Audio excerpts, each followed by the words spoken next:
अस्सलाम वालेकुम। हाज़िर हूँ मैं फिर। कल जो हमने रेसिपी बनाई थी, पिछली वीडियो आप देख लीजिएगा, उसमें हमारी ब्रेड बच गई थी और मैंने आपसे कहा था कि मैं आपको बताऊंगी कि इस ब्रेड से हम अगली नई रेसिपी या नया नाश्ता कैसे बना सकते हैं 5 से 10 मिनट के अंदर अंदर बहुत कम अज्जा में। तो चलें क्विकली शुरू करते हैं। हमने ये पहले से ही इनके पीसेस करके रखे हुए थे, ये देखें ऐसे। बाकी के भी ऐसे तोड़ दें, छोटे छोटे पीसेस करके इसमें ऐड कर दें। कोई भी चीज़ कोशिश किया करें ज़ाया ना हो, क्योंकि इससे खानों में बरकत उठ जाती है। तो कोशिश किया करें कि हर चीज़ का हल है। वैसे तो इसके क्रम्स भी बन सकते थे, लेकिन हमने कहा कि चलें इसका एक नई रेसिपी बना लेते हैं। तो इस तरह छोटे छोटे पीसेस करके, ये देखें छोटे छोटे पीसेस हो गए। इसके अंदर अब आपने ये दूध ऐड कर देना है, इतना कि ये इसमें अच्छी तरह डिप हो जाए, नरम हो जाए। और इसको 5 से 6 मिनट के लिए छोड़ दें हिलाकर, ताकि ये जो है ना नरम हो जाए। फिर उसके बाद हम अगले स्टेप की तरफ चलते हैं। ये देखें, ये दूध डालने से ये जो डबल रोटी है, ब्रेड हमारी बिल्कुल नरम हो गई है। अब ये जो हमने कटा हुआ प्याज बिल्कुल चॉप करके रखा हुआ था, ये हम सारा इसमें ऐड कर देंगे और थोड़ी सी हरी मिर्चें। आप चाहें तो और सब्जियां भी ऐड कर सकते हैं, लेकिन मैंने आपको पहले भी बताया था कि मुझे ज़्यादा सब्जियां ऑमलेट अंडे के साथ अच्छी नहीं लगती।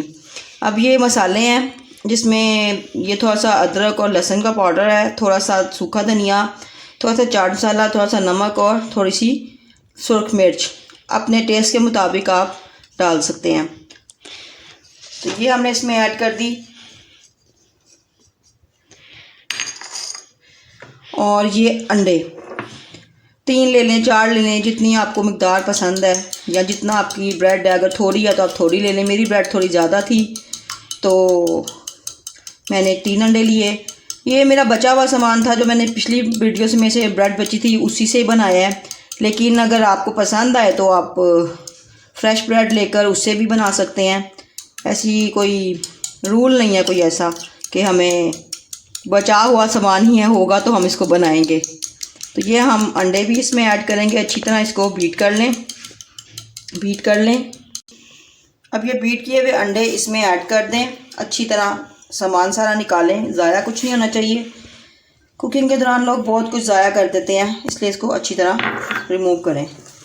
और ये देखें, इसको अच्छी तरह मिक्स करना है ताकि मसाले इसमें अच्छी तरह जो ऐड किए हुए हमने वो मिक्स हो जाएं। इसको अच्छी तरह मिक्स करें।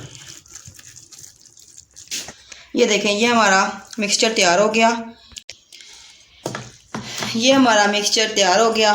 ये देखें कितना प्यारा लग रहा है। और इसको अब हम तवे पे डालेंगे।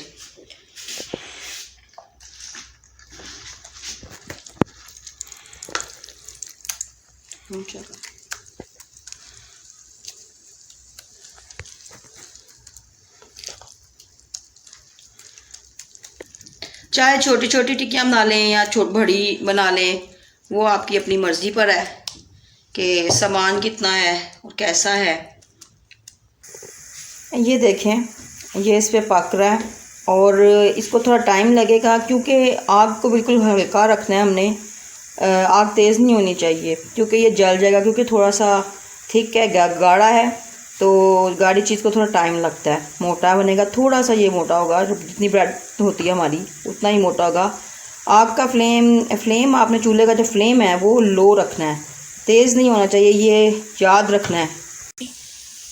इसको पलटने के लिए हम पहले इसके ऊपर ऐसे एक प्लेट रखेंगे और इसको ऐसे आराम से, कितनी प्यारी लुक आ गई है। अब इसको हम दूसरी तरफ से पका लेंगे। तो पकाना कुछ भी मुश्किल नहीं होता, बस थोड़ी सी टेक्निक की तरह ही बन जाता है। इस पर आप, अगर आपके पास है, आप चीज़ वगैरह भी ऐड कर सकते हैं, तो ये और बेहतर हो जाएगा। चलें जी, अगर आपको पसंद आए तो दुआओं में याद रखिएगा, लाइक सब्सक्राइब कर दीजिएगा। अस्सलाम वालेकुम।